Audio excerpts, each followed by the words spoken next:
हाँ सर। सो आप लोग हेडिंग दीजिए अर्थमेटिक मीन। ओके, आप लोग हेडिंग दे दीजिए बाबू अर्थमेटिक मीन का।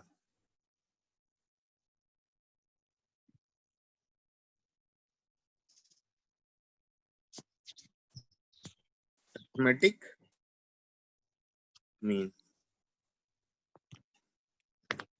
Okay, good morning sir. Good morning बाबू, गुड मॉर्निंग। आज हम लोग स्टार्ट कर रहे हैं अर्थमेटिक मीन का कॉन्सेप्ट। देखो nth टर्म का जो कॉन्सेप्ट था उस पे हम लोगों ने बहुत सारे क्वेश्चंस किए और बहुत सारे जो इंपॉर्टेंट क्वेश्चंस है हम लोगों ने आई थिंक कर लिया है।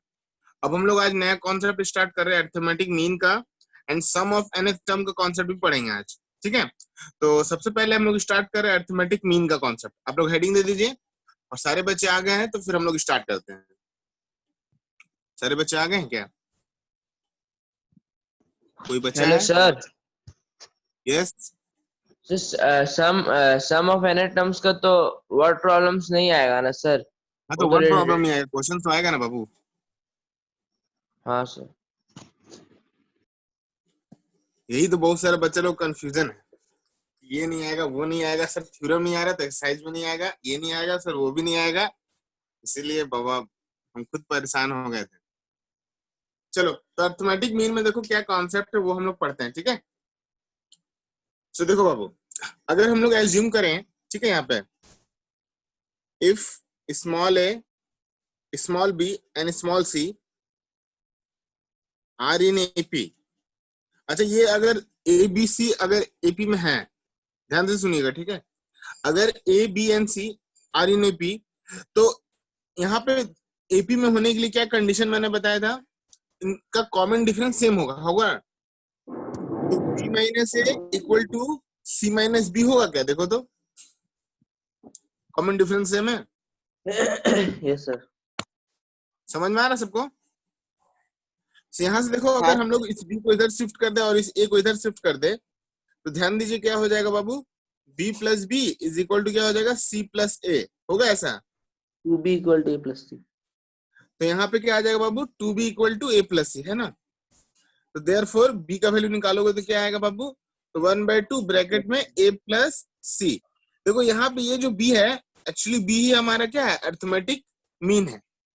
ये हमारा बी क्या है, अर्थमेटिक मीन। इसको हम लोग रिप्रेजेंट करते हैं एम से। ठीक है, अर्थमेटिक मीन। क्लियर हो रहा है? ये जो हमारा बी निकला, इस बी को ही हम लोग क्या बोलेंगे, अर्थमेटिक मीन।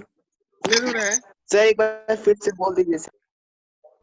देखो क्या बोल रहा हूं मैं कि अगर यहाँ पे मैं अज्यूम कर रहा हूं कि तीन टर्म्स जो है एपी में है, small a small b and small c are in AP, तो एपी में है तो कैसे पता चलेगा बाबू, क्या मतलब लॉजिक है एपी का, कि कॉमन डिफरेंस सेम होता है। तो second term minus first term का डिफरेंस मतलब बी माइनस ए, और third term minus second term का डिफरेंस तो सेम ही आएगा ना। यहाँ पे क्लियर हुआ? ये यहाँ पे इस पॉइंट तक क्लियर हुआ? बोलो, बी माइनस है और सी माइनस बी सेम होगा, कॉमन डिफरेंस सेम होगा, होता है ना। ओके, इसके बाद मैंने क्या किया, बी हाँ को एक सर। साइड कर लिया और ए और सी को एक साइड कर लिया। देखो माइनस बी था, इधर आएगा तो प्लस बी होगा, तो बी बी कितना हो जाएगा, 2b, और यहाँ हो गया ए प्लस सी। तो बी का वैल्यू निकला 1/2 ब्रैकेट में ए प्लस सी। इस बी को ही हम लोग क्या बोलते हैं, अर्थमेटिक मीन। ओके, इस बी को ही हम लोग क्या बोलते हैं बाबू, arithmetic mean. Arithmetic mean. Okay, अब अगर मान लो एक क्वेश्चन है, ठीक है, बोले जा रहा है कि find, okay, find m, m का मतलब अर्थमेटिक मीन। ठीक है, बोले जा रहा है between a minus b and a plus b, इन दोनों के बीच में अर्थमेटिक मीन निकालना है। क्या बनेगा आंसर बताओ? ए। सर ए बनेगा बस। A for, sir Apple. वाह शाबाश। ओके, अब यहाँ पे एक क्वेश्चन और करते हैं, ठीक है, ध्यान दीजिएगा। बोला गया है कि इफ द नंबर्स, ध्यान दीजिएगा, ठीक है, आप लोग घर में एपी बना रहे हो बाबू? यस हाँ सर। हाँ सर। Yes sir. एनसीईआरटी से कर रहे हैं सर। एनसीईआरटी खत्म कर ठीक है, दें घर सर। पे बनाइएगा, ठीक है आप लोग।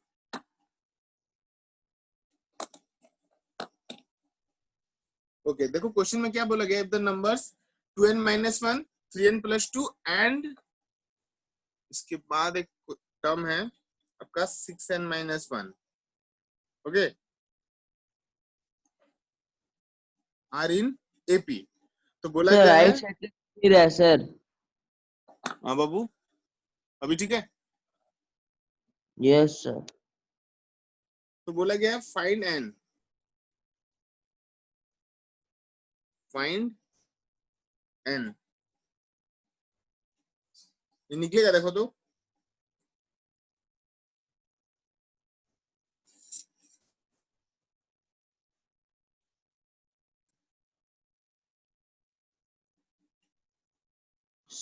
सर सर 3 सर इसमें कॉमन डिफरेंस वाला भी तो लगा सकते हैं सर, कॉमन डिफरेंस हाँ सेम है हाँ दोनों का। हाँ हाँ, वहां पे भी लगेगा। सर 3 आ रहा है मेरा। Yes yes, very good. तो अगर 3 आ रहा है तो बताओ मुझे इस एपी का फर्स्ट 3 टर्म्स क्या क्या क्या होगा। सर 5, सर पहला 11 होगा और 17। ओके, सर ये 5 दोनों क्वेश्चन, 11। दोनों क्वेश्चन सबका बन गया क्या?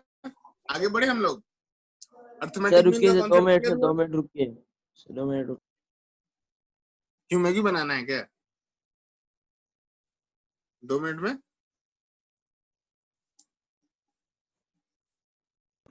हेलो, सर दूसरा वाला नहीं हुआ सर। नहीं हुआ? जस्ट कॉमन डिफरेंस निकाल के सॉल्व कर सकते हो तो, या फिर यहाँ पे आप अर्थमेटिक मीन का भी कॉन्सेप्ट लगा सकते हो कि b is equal to 1/2 bracket में a plus c. A plus c कौन है, यहाँ पे a है, ये फर्स्ट टर्म a, ये b और ये c। तो यहाँ पे इस कॉन्सेप्ट को भी यूज करके सॉल्व कर सकते हो n का वैल्यू।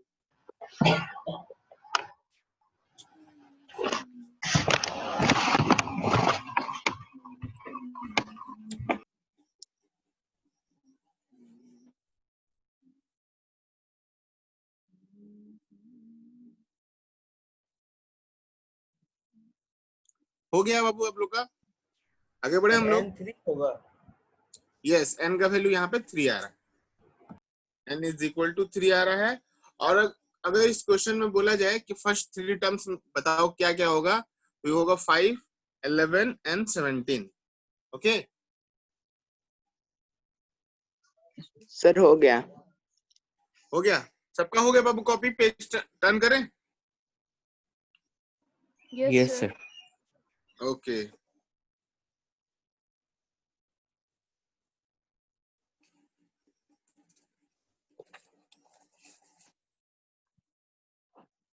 सो अब ध्यान से देखिएगा आगे का कॉन्सेप्ट क्या है, वो थोड़ा इंपॉर्टेंट है, ठीक है।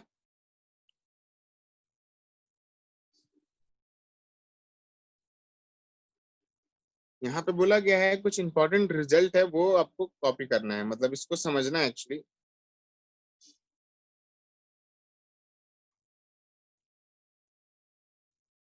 देखिए मैं क्या बता रहा हूँ, ठीक है, ध्यान से समझिएगा।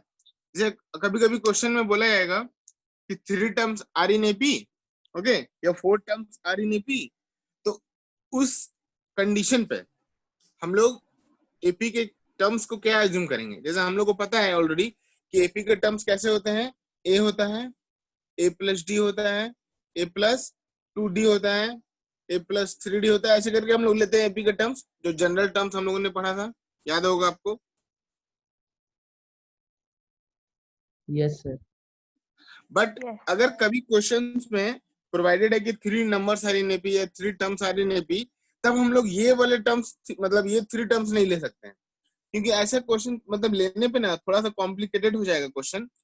तो हम लोग क्या करेंगे ना, उस समय हम लोग कुछ कॉन्सेप्ट को यूज करेंगे, वो आपको लिखना है अभी, ठीक है। और मैं बता दूंगा क्यों यूज करना है। ऐसा बोला जा रहा है, देखो अभी कभी क्वेश्चन में बोला जाए कि 3 नंबर्स इन एपी, अच्छा कभी, अच्छा 2 नंबर्स एपी में हो सकता है क्या? अगर 2 ही नंबर है वो बोला जाए एपी में तो नहीं सर, नहीं सर, नहीं सर। नहीं होगा ना, नहीं ठीक सर। है, वेरी गुड। तो पहले देखो, नहीं फर्स्ट इसलिए स्टार्ट कर रहे हैं हम लोग 3 नंबर्स इन एपी। अगर क्वेश्चन में मेंशन है बाबू कि 3 नंबर्स इन एपी है, तो उस कंडीशन पे हम लोग को क्या वो जितना जितना जिसका टर्म्स है वो क्या क्या टर्म्स हम लोग एज्यूम करेंगे। देखो तो ऐसा होना चाहिए, ए माइनस डी लेंगे, ए लेंगे और ए प्लस डी लेंगे। ऐसा क्यों ले रहे बोलो, कोई रीजन लेने का?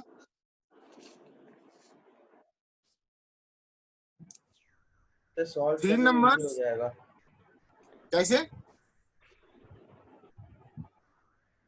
सर वो कैसे डी और माइनस डी कट जाएगा और फिर ए का कुछ वैल्यू आ जाएगा। Yes okay. और यहाँ देखो इन दोनों को मल्टीप्लाई करने भी अगर बोला जाए, इन दोनों का तो फॉर्मूला भी बनता है, याद है? ए माइनस बी और ए प्लस बी का फॉर्मूला मल्टीप्लाई करके। Yes sir. ओके तो यहाँ पे इसलिए हम लोग क्या करेंगे, थ्री नंबर सारी एपी, तो हम लोग ए प्लस डी और ए प्लस टू डी ना लेके ए माइनस डी ए और ए प्लस डी लेंगे। देखो ये तीनों नंबर्स एपी में है, चेक करो तो तुम पहले बताओ मुझे, ये चेक करो तो एपी में आ रहा है। हाँ सर एपी में है। Okay very good. तो ये क्लियर हो गया ना? जब भी क्वेश्चन में बोला जाएगा three numbers are in AP, तो हम लोग ऐसे एज्यूम करेंगे, जो एपी के टर्म्स होगा हम लोग वैसे यहाँ पे लेंगे। सेकंड पॉइंट है, अगर बोला जाएगा four numbers are in AP, four numbers are in AP, तो क्या लोगे बाबू?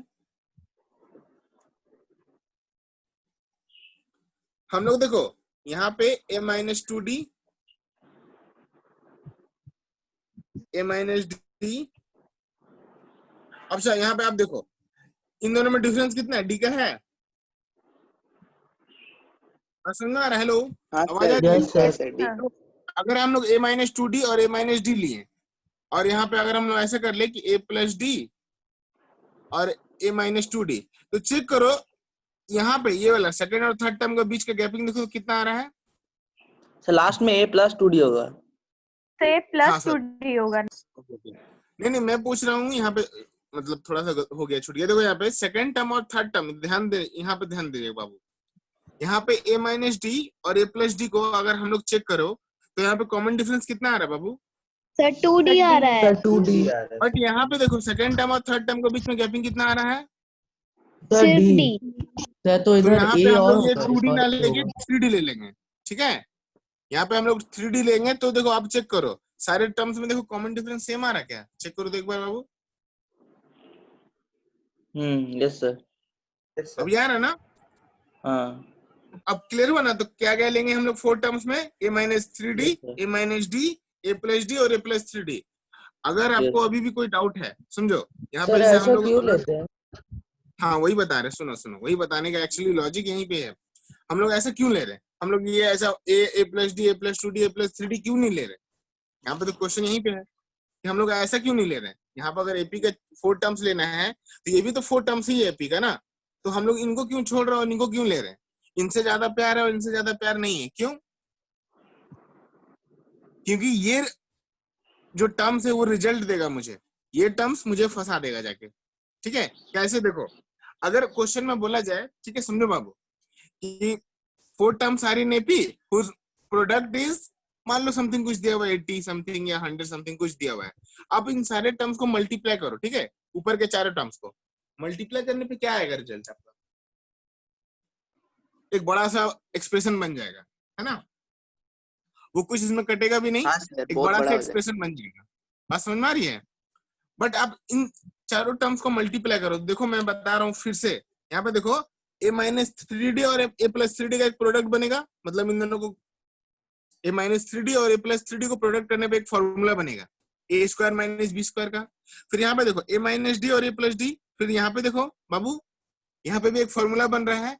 तो ये क्या होगा, फॉर्मूला से क्वेश्चन को इजी कर देगा, ठीक है? जो सॉल्यूशन बनेगा हमारा वहां पे सॉल्यूशन क्या होगा, इजी हो जाएगा। इसलिए जब भी क्वेश्चन में बोला जाए three terms, four terms, five terms, तो ऐसे ही एज्यूम करना है, यही एक्चुअली में लॉजिक है इसका। अगर आप ए plus D, a plus two d, a plus three D assume करोगे, क्वेश्चन जाके वहां फंस जाएगा, ठीक है? वो बनेगा ही नहीं आगे। तो अभी क्लियर हो रहा है सबको कि हम लोग ऐसे क्यों कर रहे हैं? Yes sir. किसी को डाउट है अभी भी? देखो जो डाउट है पूछ सकते हो बाबू, या अभी भी क्लियर नहीं हुआ? सर और बताइए। अगर 5 नंबर इन एपी होगा तो कैसे होगा? हाँ बताएंगे, अभी थोड़ा वेट करो, पहले इसको कॉपी कर लो बाबू। सर 4 नंबर्स इन एपी का डिफरेंस तो 2D है, कॉमन डिफरेंस सब में। हाँ क्या दिक्कत है, हाँ कोई दिक्कत नहीं है। ये सेकंड पॉइंट समझ में आया 4 नंबर्स वाला, सबको क्लियर हुआ है? Yes, sir. ओके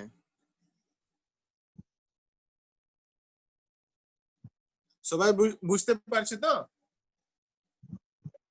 হ্যাঁ স্যার बोलो।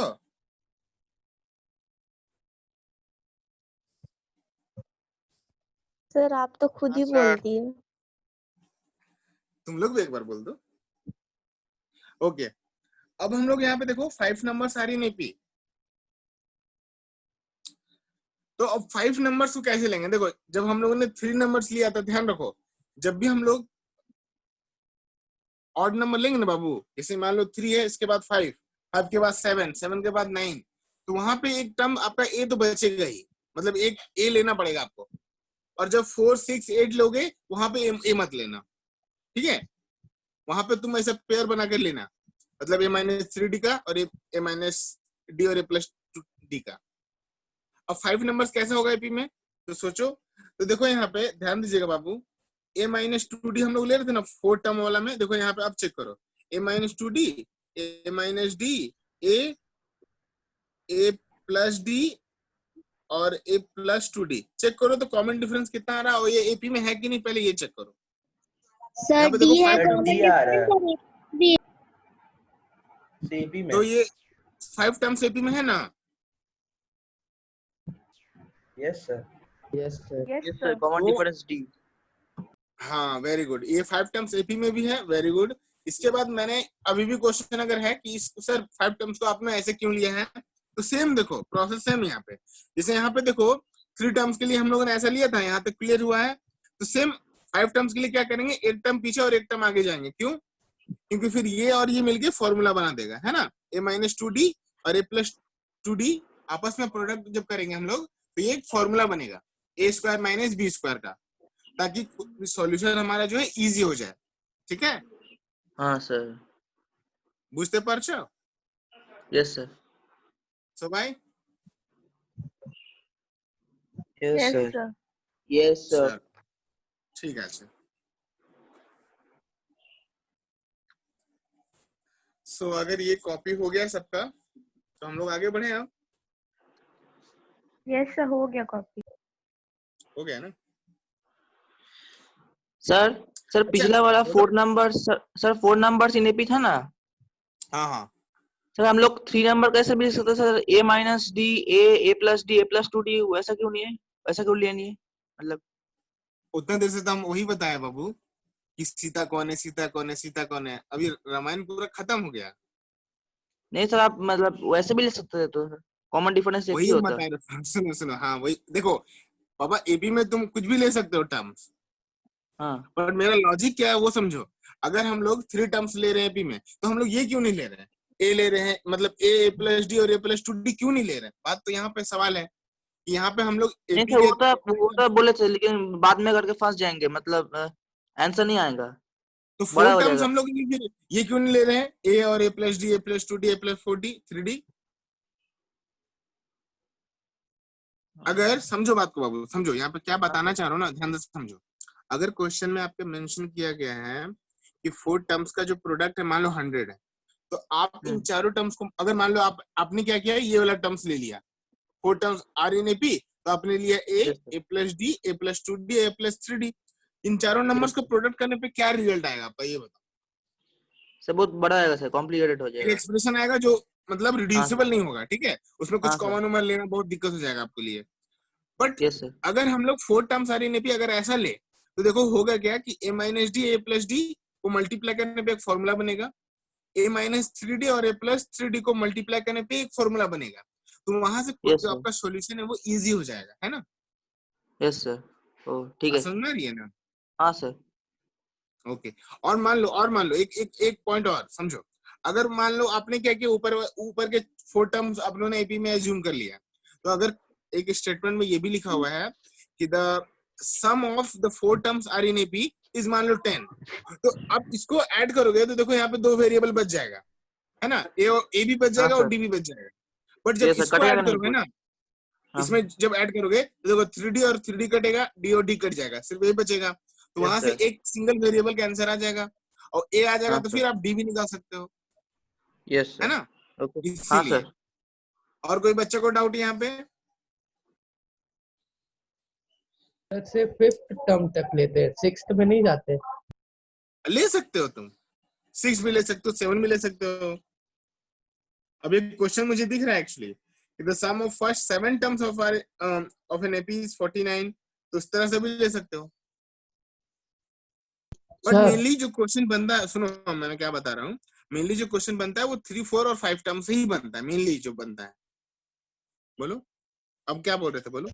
तो 6th के लिए तो A-3D है, उसको और 2 पीछे ले लेंगे, A-5D हाँ ले वेरी लेंगे गुड, तब। A-5D, A-3D, A-D, A+D, A+3D और A+5D हो गया। Yes sir. अब तो तुम तेज हो गए ना? चलो, सो आई थिंक ये पूरा कॉन्सेप्ट अब क्लियर है सबको। पहले और देखो, मैं आगे बढ़ने से पहले सबसे फिर पूछ रहा हूँ, ठीक है, कि अगर ये टॉपिक आपको समझ में आया तो मैं आगे बढ़ूंगा। अगर अभी भी किसी को क्लियर नहीं हो रहा है कि ये टर्म्स हम लोग ऐसा क्यों ले रहे हैं, या किसी को डाउट है कुछ, तो पूछ लो बाबू अभी।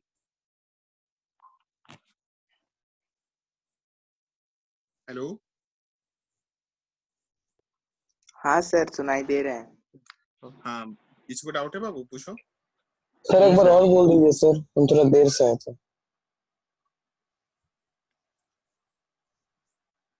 गुपचुप खिलाओगे तो? देखो यहाँ पे हम लोग अभी क्या पढ़े ना एक्चुअली, अगर एपी, जैसे मान लो एपी का जनरल टर्म्स कैसा होता है बाबू, A+D, A+2D और A+3D, इस तरह से करके सारे टर्म्स जाते हैं एपी के, ये तो पता होगा आपको। हाँ सर, हाँ सर। ओके, तो अगर कभी क्वेश्चन में बोला जाए कि 3 नंबर्स आर इन एपी, तो हम लोग A+D और A+2D ना लेकर हम लोग ऐसा ले रहे A-D, A और A+D, क्यों?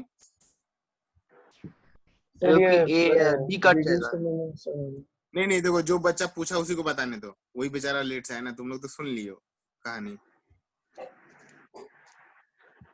हाँ बताओ बाबू। सर यहाँ से आप रिड्यूस कर सकते हैं कॉमन लेकर। ओके, तो देखो मैं आपको थोड़ा सा एक्सप्लेन कर लेता हूँ, ठीक है। देखो अगर 3 नंबर्स आर इन एपी हम लोग लेंगे ना बाबू जब भी, तो A+D और A+2D को अगर हम लोग लेंगे, मान लो ऐसा ले लिए, ठीक है, कि A+D और A+2D ले लिए, वहां पे अगर मान लो क्वेश्चन में देखो 2 ही पॉइंट दिया रहता है, सम एंड प्रोडक्ट। जब भी आप लोगों को ऐसा क्वेश्चन सॉल्व करोगे ना, 3 टर्म्स, 4 टर्म्स एंड 5 टर्म्स, तो मेनली जो क्वेश्चन है उसमें दिया रहता है कि 3 नंबर्स का सम ये दिया हुआ है, 3 नंबर्स का प्रोडक्ट ये दिया हुआ है, मतलब 3 टर्म्स। तो 3 नंबर्स का देखो जब आप सम करोगे तो आपका जो आंसर है वो 2 वेरिएबल में रहेगा, A और D में रहेगा। और 3 हाँ नंबर्स का सर। जब प्रोडक्ट करोगे तो भी आपका जो आंसर है वो भी 2 वेरिएबल में ही रह जाएगा, हाँ। और एक लीनियर एक क्वाड्रेटिक बन जाएगा। ये भी दिक्कत है, जब आप प्रोडक्ट करोगे यहाँ पे हो सकता है क्यूबिक भी बन जाए, है ना, A और A को मल्टीप्लाई करोगे तो क्यूबिक आ जाएगा। तो फिर वहां पे सॉल्व करना थोड़ा इजी नहीं रहेगा हमारे लिए, है ना, थोड़ा सा कॉम्प्लिकेटेड हो जाएगा। तो फिर जब देखो हम लोग को क्या करना, सॉल्व करना है कि क्वेश्चन को कॉम्प्लिकेटेड करना है, और तो सॉल्व करना है।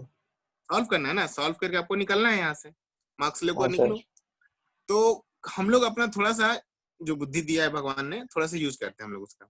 हम लोग क्या करते हैं, 3 नंबर्स आर इन एपी को हम लोग A+D और A+2D ना लेकर हम लोग क्या करते हैं, देखो यहाँ पे A लिया हम लोगों ने, A+2D लिया, और एक इसके टर्म, मतलब A के एक पीछे टर्म क्या होगा, A-D होगा ना, हाँ सर। ऐसा लिया है, A-D लिया है, A लिया और A+D लिया। फिर इसको लेने से क्या फायदा, तो यहाँ पे बेनिफिट क्या होगा हमारा, कि जैसे ही क्वेश्चन में बोलेगा सम, मान लो कि 3 नंबर्स जो है एपी में है उनका सम इतना दिया हुआ है, तो जैसे ही तुम आप सम करोगे देखो डी और डी तो कट जाएगा ना, एक सिंगल वेरिएबल में बचेगा ए में, और जब आपका ए का आंसर आ जाएगा तो आप वहां से सब्स्टिट्यूट करके डी भी निकाल सकते, है ना। तो इसीलिए फिर हम लोग क्या करेंगे, 3 नंबर्स आर इन एपी को A-D, A और A+D ले रहे हैं।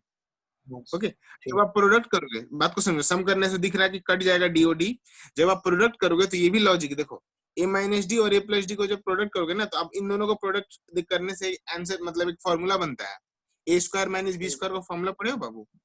हाँ सर। ओके, तो यहाँ पे देखो ए स्क्वायर माइनस डी स्क्वायर बन जाएगा।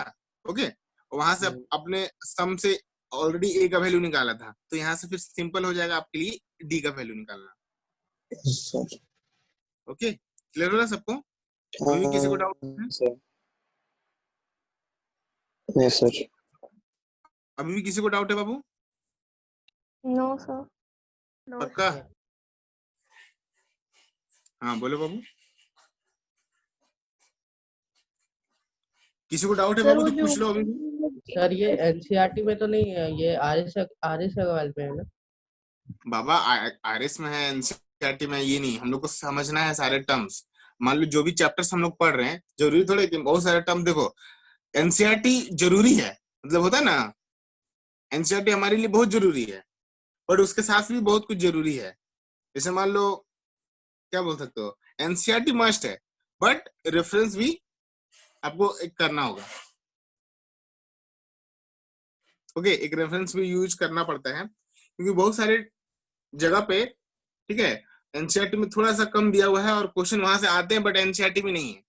ऐसे बहुत सारे क्वेश्चंस मैं आपको दिखा दूंगा, ठीक है, जो क्वेश्चंस आए हुए हैं बट एनसीईआरटी में नहीं है। बहुत सारे बच्चे बहुत सारे बोलते हैं टीचर्स भी कि एनसीईआरटी कर लीजिए आपका ही इनफ है, एनसीईआरटी कर लीजिए आपका 100% वहीं से क्वेश्चन आता है। ऐसा नहीं है, आपका 80 से 90% तक कॉमन आ जाएगा, मतलब मैच कर जाएगा, बट वहां बाकी जो 10 से 20% का जो है ना बाबू मार्जिन, वो आपको एक रेफरेंस बुक ही दिलाएगा। उसके लिए आपको एक कॉन्सेप्ट समझना होगा सब। तो एनसीईआरटी जरूरी है, बट मतलब पूरा 100% के लिए आपको वो मार्क्स थोड़ा सा पॉसिबल नहीं है, क्योंकि मैं आपको दिखा दूंगा प्रीवियस ईयर में ऐसे क्वेश्चंस बहुत सारे हैं जो आपके एनसीईआरटी बुक में है ही नहीं। ओके, तो आपको थोड़ा सा एक रेफरेंस बुक भी यूज करना पड़ता है इसके साथ साथ, कोई भी बुक यूज कर सकते हो आप, ठीक है। तो यहाँ पे क्लियर हो गया बाबू ये? हाँ सर। किसी को पूछना है कुछ? Yes sir. हेलो? नहीं सर, नहीं पूछना। नो नहीं सर। सर। ओके, आगे बढ़े हम लोग। Yes sir. Yes sir. Yes sir. Okay, तो अगर देखो बाबू, मैं फिर से पूछ रहा हूँ, अगर ये कॉन्सेप्ट क्लियर हो गया है ना बाबू, तब फिर हम लोग आगे बढ़ेंगे, ताकि आपको अच्छे से क्लियर हो जाए सारा topics. Sir fourth number in AP में a माइनस 3d के बाद हम लोग a माइनस 2d क्यों नहीं ले रहे हैं? लेके देखो,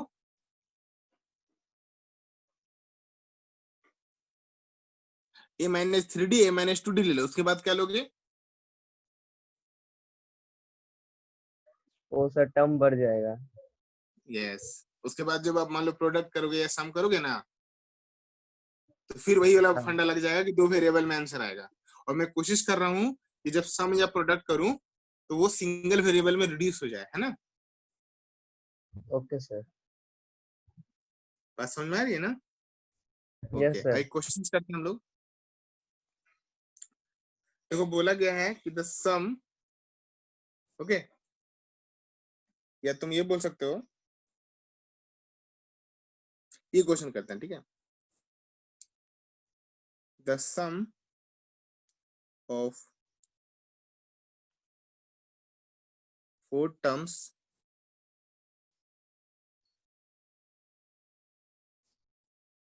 are in AP is 20 and the sum of whose square is 120। पहले ही क्वेश्चन थोड़ा स्ट्रॉन्ग दिया हूं मैं, इसको ट्राई करो आप लोग पहले।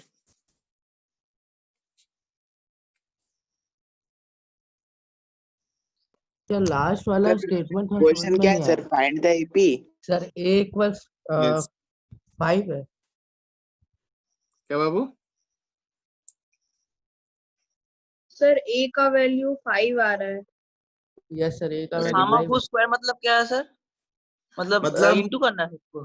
नहीं समझो, a माइनस 3d का square plus a minus d का square okay, plus a plus D का हाँ square plus a plus 3d का स्क्वायर, इसका मतलब ये हुआ। तो यहाँ से आपको एपी निकालना है, बना पाओगे? यस हाँ सर। सर ए का Yes, वैल्यू sir. 5 आ रहा है। यस यस, ए का वैल्यू 5 आएगा, वेरी गुड। वो तो सिंपल दिख रहा है आपको। देखो यहाँ पे अब आपको क्लियर हो रहा होगा कि हम लोगों ने ऐसा टर्म्स क्यों लिया। अगर आप ये चारों ऊपर के टर्म्स लेते ना, ए plus D, a plus 2d, A plus 3d, तो वहां पे फिर दो वेरिएबल आता, मान लो दो वेरिएबल आता, फिर आपको लीनियर इक्वेशन सॉल्व करना होता। तो वो तो मतलब क्या होता है, मतलब अपने आप को आप खुद फंसा रहे हो। मतलब क्वेश्चन है अरिथमेटिक प्रोग्रेशन का, आप उसको लेके जा रहे हो लीनियर इक्वेशन में, फिर लीनियर इक्वेशन से एलिमिनेशन मेथड, वो मतलब झुटमुट का फिर टाइम वेस्ट होगा ना। ये 2 मार्क्स का क्वेश्चन आएगा, झुटमुट का आप उसको 4 मार्क्स से 6 मार्क्स का कर दोगे और मार्क्स मिलेगा 2 ही वापस। ओके, मैं क्या बता रहा हूँ सुनो। बहुत सारे बच्चों का मैंने पेपर चेक किया है, मतलब बहुत सारे बच्चों ने बहुत अच्छा आंसर किया पेपर, मतलब आंसर प्रॉपर है सबका, ठीक है। कुछ बच्चों इतना शॉर्ट आंसर कर रहे हैं, मतलब पता नहीं कहाँ जाना है उन लोग को सॉल्व करके। अब वो ऐसे सॉल्व करोगे तो मार्क्स कट जाएगा, ठीक है पेपर में। मैंने इस बार तो दे दिया है, बट अगले बार से आप ध्यान रखिएगा, ठीक है। सर D1 आएगा। नहीं, D1 नहीं आएगा, सर D प्लस और प्लस माइनस माइनस। 1 है। Yes, very good. ए का वैल्यू 5 आ रहा है, ओके, एंड डी का वैल्यू जो है वो आ रहा है प्लस माइनस 1। बात समझ में आ रही है? तो एपी क्या होगा बाबू? Find the AP. एपी आपको फाइंड करना है।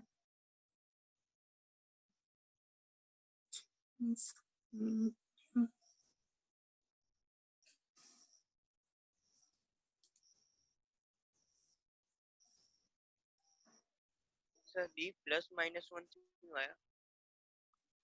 क्योंकि आप जब सॉल्व कर रहे होगे तो डी स्क्वायर इक्वल टू 1 आएगा। तो जब स्क्वायर हटता है तो इधर रूट आता है, रूट से जब भी कोई नंबर निकलता है तो प्लस माइनस 1 दोनों में निकलता है। सर AP 5,6,7,8 या 5,4,3,2? नहीं, सर 2, 4, 6, सर 2, 8 या 4, फिर 6, इसका 8 उल्टा 8, 6, 4, 2। Reverse. Very yes sir. Good, very good, शाबाश शाबाश, thank you sir. Welcome. Sir AP कैसा हुआ सर, समझ में नहीं आया। हाँ, सर तो बोल दिया एपी इसमें है। 4,6,8 है हाँ, 2,4,6,8 क्या, और 8,6,4,2। 8,6,4,2। यस, ये बना सबका क्वेश्चन की मैं बताऊं? सर एपी बस नहीं बना सर ए और डी बन गया लेकिन एपी बन नहीं रहा। ओके बाबू। सर एक बार डी दिखा दिए ना सर। ओके, मैं आपको तो बहुत सारे बच्चों को बन चुका है, बहुत अच्छी बात है। बहुत सारे बच्चों का स्टार्ट नहीं हुआ है, तो मैं बताता हूँ, ठीक है, 1 बाय 1 प्रोसेस में। मैं पेज टर्न करूं? Yes sir. ओके, सबका ये हो गया पेज कॉपी करना?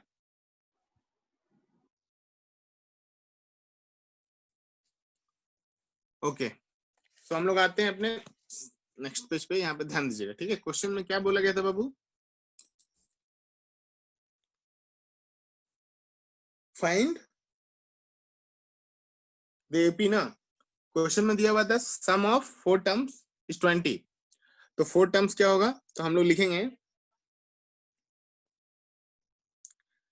The 4 terms, okay, the 4 terms are in AP. क्या हम लोगों ने एज्यूम किया था? A minus 3d, okay, a minus d, a plus d और ए प्लस 3d। ये था, दिख रहा है क्वेश्चन? आवाज आ रही मेरी? Yes sir. Yes yes sir. तो क्वेश्चन में बोला गया था 4 टर्म सारी इन एपी, तो हम लोगों ने ऐसा एज्यूम किया था। ये अब सबको समझ में आ गया कि क्यों, ठीक है। अब इस क्यों का जवाब मुझे नहीं देना पड़ेगा आई थिंक। सो अब बोला गया था क्वेश्चन में कि इन 4 टर्म्स का सम जो है वो क्वेश्चन में दिया हुआ 20 है ना। तो हम लोग क्या करते हैं, सारे टर्म्स को ऐड कर लेते हैं। बोलो, समझ में आ रहा? Is equal 20। दिख रहा बाबू? कहते हैं यहाँ तक समझ में आया बाबू? यस अब देखिए जैसे ही हम लोगों ने सबको ऐड किया तो देखो बाबू यहाँ पे माइनस 3d प्लस 3d कटेगा, ये माइनस डी और ये प्लस डी कट जाएगा। देखो होगा क्या, a plus a plus a plus a कितना हो जाएगा बाबू, 4a इज इक्वल टू 20